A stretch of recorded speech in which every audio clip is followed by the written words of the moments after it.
ভারতের উত্তরপ্রদেশের হাথরাসে একটি ধর্মীয় অনুষ্ঠানে পদদলিত হয়ে মৃতের সংখ্যা বেড়ে ১০৭ জনে দাঁড়িয়েছে। মৃতদের মধ্যে বেশ কয়েকজন নারী ও শিশু রয়েছে।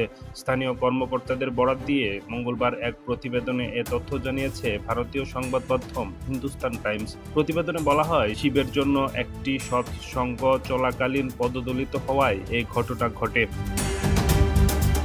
কমিউনিটি হেলথ সেন্টারের ভিজুয়ালে দেখা যায়, সেখানে বেশ কিছু লাশ আনা হচ্ছে।